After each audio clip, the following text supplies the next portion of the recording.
Votre affaire de Jésus, là, ne me mettez plus dedans. C'est qu'elle priait, on prie, et puis depuis, on n'a pas exaucement. C'est quoi? On dit faire 3 jours de jeûne, faire 21 jours, 40 jours. Tout ça, là, il est fait. Ça fait 2-3 ans ici dans l'affaire de Jésus, là, il ne voit pas changement. Championne, faut t'asseoir. Mon ami, faut t'asseoir. Tu es fatigué, non? Faut t'asseoir. Mais avant que tu t'asseyes, attends, il va t'expliquer quelque chose, tu vas voir. Tu vois ça? C'est la Bible. On est dans Matthieu 11, verset 12. Il y a lu ça pour toi. Depuis le temps de Jean-Baptiste jusqu'à présent, le royaume des cieux est forcé. Et ce sont les violents qui s'en emparent. Ok? C'est bon, non? On commence maintenant. Tu sais, chaque personne que tu vois sur cette terre-là est dans une course. Mais une course, en fait, qui n'est pas visible. Tout le monde court. Sauf que chaque résultat dépend du chemin que tu prends. Je m'explique. Il y en a, leur récompense là, c'est sur la terre seulement. Il y en a, c'est sur la terre et dans le ciel. Ok? C'est-à-dire, eux, ils vont profiter ici, ils vont profiter là-bas. Maintenant, il y en a comme toi qui veut abandonner là, ou bien qui a déjà abandonné là. Ta récompense est dans les cieux. Tu as choisi Jésus, tu pries déjà, tu crois en Dieu. C'est-à-dire que tu veux avoir la vie éternelle et tout, il n'y a pas de problème. Mais sur la terre, tu ne pries plus pour tes problèmes. C'est-à-dire que tu ne veux plus le travail parce que tu as assez prié. Mais tu crois en Jésus, hein? Tu crois, tu es croyante.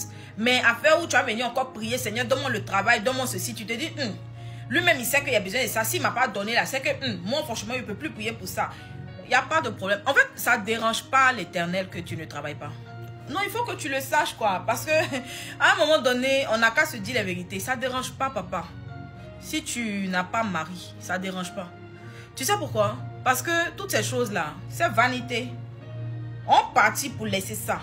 Le plus important, lui, il va réserver ta place en haut là-bas. Donc, dans la course que tu vois là, il y en a, en fait, eux là, ils vont rien gagner ici, mais ils vont tout gagner là-bas. D'où l'histoire du pauvre et du riche. Le pauvre ici, il n'avait rien, mais en haut là-bas, il avait tout. Le riche, il avait tout, et puis en haut là-bas, il n'avait rien. On est d'accord? Donc, ça ne dérange pas l'Éternel que tu n'aies rien ici. Mais c'est sûr d'une chose, tu auras tout en haut là-bas, donc ça dépend de toi. On peut déclarer de belles paroles sur ta vie, des prophéties de fire sur ta vie, il n'y a pas de problème. Mais qui t'a dit que tu ne vas pas passer par des années de difficultés? Je vais te donner un exemple. Est-ce que Abraham savait que pour arriver à Canaan, là, il allait avoir 400 ans d'esclavage? Abraham ne savait pas. Hein. Ce n'était pas dans le contrat. Hein. Ce n'était pas écrit dedans. Non, Dieu n'a pas précisé ça. L'Éternel a dit à Joseph qu'il va régner sur ses frères. Jusqu'à il a fait songe. Il est venu expliquer à son papa, à ses frères. À cause de ça, ses frères l'ont vendu. La partie où il allait être vendu là, est-ce que c'était écrit dans le contrat? La partie où il allait partir en prison pendant combien d'années là, est-ce que c'était écrit dans le contrat? C'était pas écrit dans le contrat. Ah, c'était son moment de difficulté. Il aurait pu abandonner. Hein. Il aurait pu abandonner, oui, il aurait pu laisser tomber.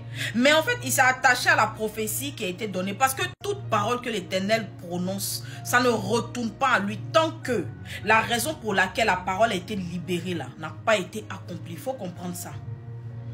Maintenant, ça dépend de toi. Tu l'acceptes ou tu ne l'acceptes pas. Tu marches avec ça ou tu ne marches pas avec ça. Tu saimes tes reins mais tu ne saimes pas tes reins. Tu prends courage ou tu ne prends pas courage. L'Éternel a dit à Moïse, vous partez à Canaan, là où coule le lait et le miel.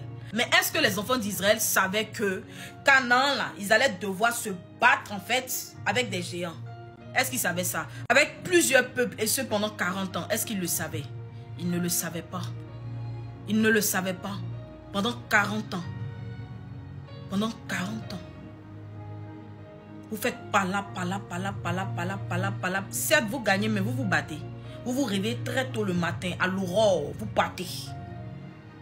Est-ce que vous étiez... C'est vrai que l'Éternel leur avait dit que je vous ai livré tel, je vous ai livré tel. Mais je dis, vous connaissez quand on dit, même si tu sais que tu peux frapper quelqu'un là, avant même de faire le nyara, il y a le stress qui est là. Et puis c'est-à-dire que tu es dedans pendant 40 ans. Ils ne se sont pas découragés. Ils ont fini par y arriver.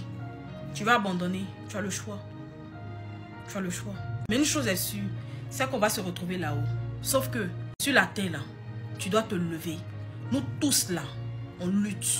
L'Éternel m'a fait passer des difficultés. Si elle m'assoit et vous explique, vous allez pleurer au moins pendant 2 à 3 semaines. Je sais de quoi je parle. Parce que même les hommes à qui je m'assois et puis j'explique là, ils pleurent. Le jour, la première fois que l'Éternel m'a bincé aussi fort là, le lendemain, j'ai pris la route, on pleure, je partais à l'église, j'entends dans mon esprit, tu viens pourquoi? J'ai dit, je viens pour te dire merci. Parce que tu sais que ce que tu as fait là, tu m'as fait mal. L'Éternel me dit, Saint-Terrain, c'est pas encore fini. J'ai attrapé. Parce que ce qui est venu là, c'était plus violent encore que ça. Mais j'ai tenu. J'ai pas laissé la main de l'Éternel. Tu vas abandonner à cause du travail, à cause du mariage, à cause de quoi? Tes relations là, c'est un peu bizarre. Tu vas abandonner. Tu es sûr. Tu es sûr. Tu connais pour les autres. Faut te lever, oh. Faut te lever, oh. Tu es gladiateur, mais tu n'es pas gladiateur. Et c'est jusqu'à la dette. On est lui. Soyons des gladiateurs de l'Éternel. On ne recule pas. À son yoi. On ne recule pas. On est lui. Ici, là, on main. En haut, là-bas, on main. C'est de ça qu'il est question, en fait. What are you talking about? Lève-toi, tu as prié. Oh.